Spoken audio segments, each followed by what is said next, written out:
Salut les découvreurs, j'espère que vous allez bien et que vous êtes en pleine forme.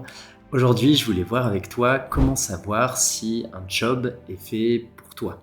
Une discussion que j'ai assez souvent avec des proches et effectivement la question mérite d'être posée et finalement elle est assez simple. C'est savoir ce que tu recherches ou à minima savoir ce que tu cherches à éviter à tout prix.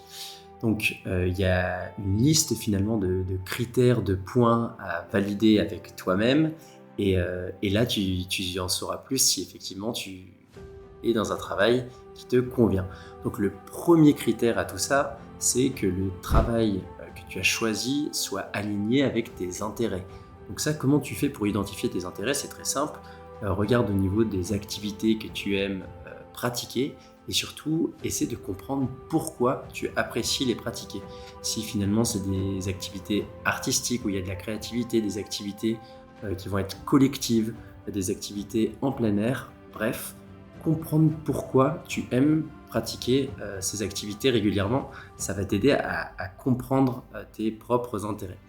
Le deuxième point, c'est tes compétences. Alors, il y a évidemment la formation que tu as pu éventuellement suivre, même si les diplômes, entre guillemets, on s'y fie qu'en début de carrière surtout. Mais c'est comprendre ce pourquoi tu es reconnu dans ton travail, dans les projets que tu peux mener aussi bien avec tes collègues qu'avec des amis, que dans le milieu associatif, dans le sport, les arts. Peu importe, il y a forcément des compétences pour lesquelles tu es reconnu et il y a des rôles qu'on peut t'attribuer, on va dire, de manière plus ou moins régulière en fonction de ces compétences.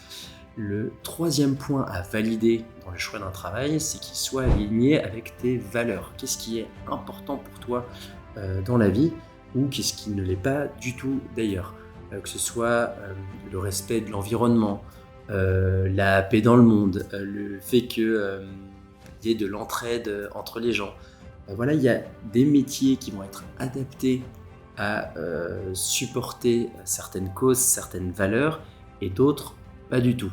Donc voilà, si tu es on va dire, que c'est illogique comme choix entre ton métier et toi, ce qui compte pour toi en termes de valeurs, ça va être compliqué, tu vas un peu te mentir à toi-même à la longue. Un autre critère qui est hyper important, c'est ta façon de travailler. Comment tu aimes travailler? Est-ce que déjà tu aimes travailler en présence de tes collègues ou tu aimes bien travailler à distance avec l'essor du télétravail notamment? Si tu es plutôt manuel, plutôt intellectuel, analytique, il n'y a pas du tout de jugement de valeur, c'est très très personnel. Mais voilà, à nouveau, que ce soit aligné avec ce que tu recherches, pareil sur la flexibilité des horaires par exemple, ou l'autonomie. Il y a des gens qui aiment beaucoup de structures, un cadre très rigide, d'autres le total freestyle, la totale liberté, c'est très personnel.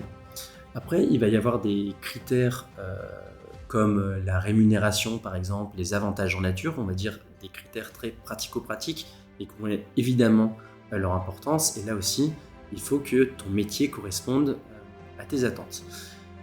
Quand on a passé tout ça, ce qui est important, c'est évidemment de le vivre, ce métier. Et il y a deux façons de le faire, parce qu'évidemment, tu ne peux pas tester un métier comme ça. C'est déjà de le vivre par procuration, te renseigner énormément sur le métier, rencontrer des professionnels de ce métier qui exercent ce job qui pourrait te donner plein de sons de cloche différents, qu'ils soient positifs ou négatifs, mais des retours d'expérience.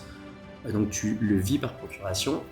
Et après, en termes de tests, ça va dépendre de là où tu en es dans ta carrière, mais des stages, des alternances, voire même peut-être assister pendant une journée ou deux à un métier qui pourrait t'intéresser. Voilà, tu en parles à la personne et il y a de fortes chances qu'il te laisse t'asseoir dans un coin et observer ce qui se passe, voir si ça te plaît.